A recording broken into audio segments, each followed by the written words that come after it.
बहुत समय पहले धरती पर राक्षसों का अत्याचार बढ़ गया था।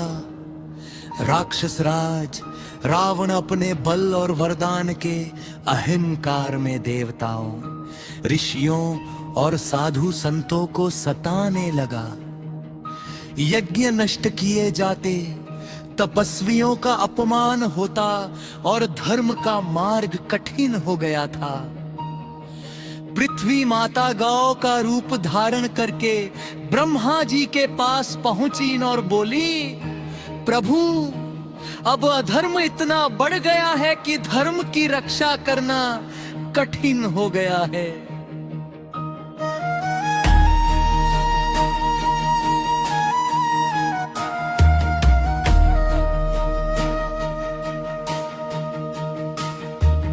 ब्रह्मा जी सभी देवताओं को लेकर भगवान विष्णु के पास क्षीर सागर पहुँचे।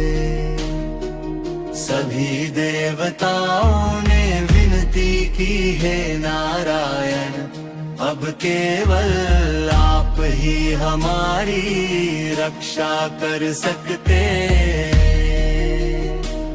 तब भगवान विष्णु मुस्कुराकर बोले, मैं अयोध्या के राजा दशरथ के यहाँ पुत्र रूप में जन्म लूंगा और रावण का अंत करूंगा। ये सुनकर देवताओं ने जय जयकार की।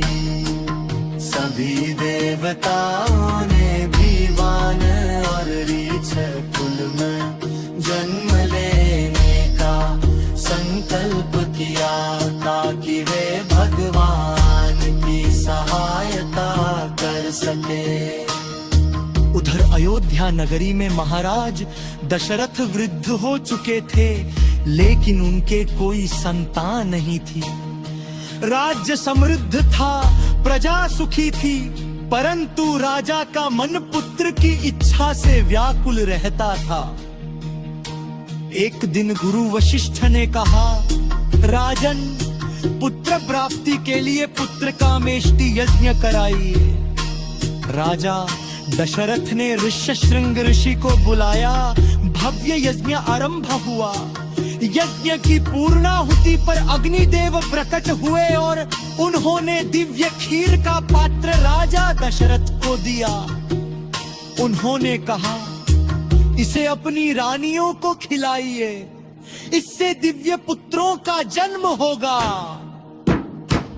राजा दशरथ ने आधी खीर महारानी कौशल्या को दी, शेष में से आधी कैकेयी को और बची हुई खीर दोनों रानियों के कहने पर महारानी सुमित्रा को 2 भागों में दी।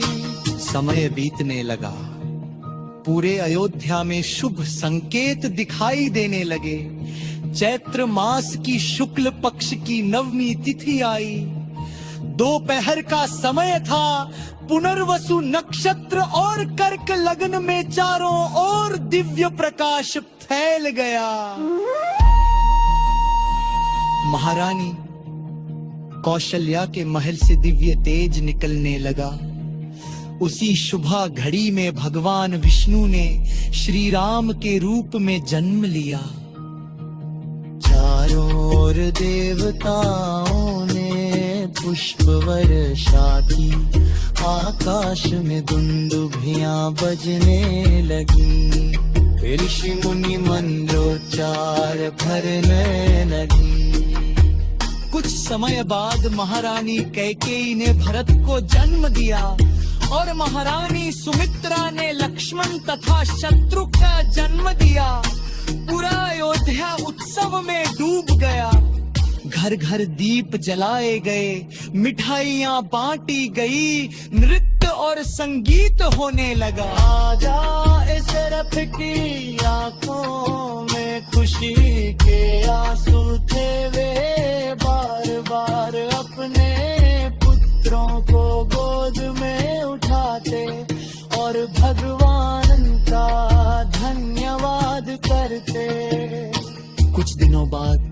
गुरु वशिष्ठ ने नामकरण संस्कार किया। उन्होंने कहा, कौशल्या पुत्र का नाम राम होगा, कैकेयी पुत्र का नाम भरत होगा, सुमित्रा के पुत्रों के नाम लक्ष्मण और शत्रुघ्न होंगे। चारों राजकुमार धीरे धीरे बिरेने लगी। राम बचपन से ही शांत विनम्र और करुणा में थे। लक्ष्मण सदैव राम के साथ रहते। भरत धर्म प्रिय थे और शत्रुघ्न भरत के अत्यधिक प्रिय थे। पूरी अयोध्या इन चारों भाइयों के प्रेम और स्नेह की मिसाल देने लगी।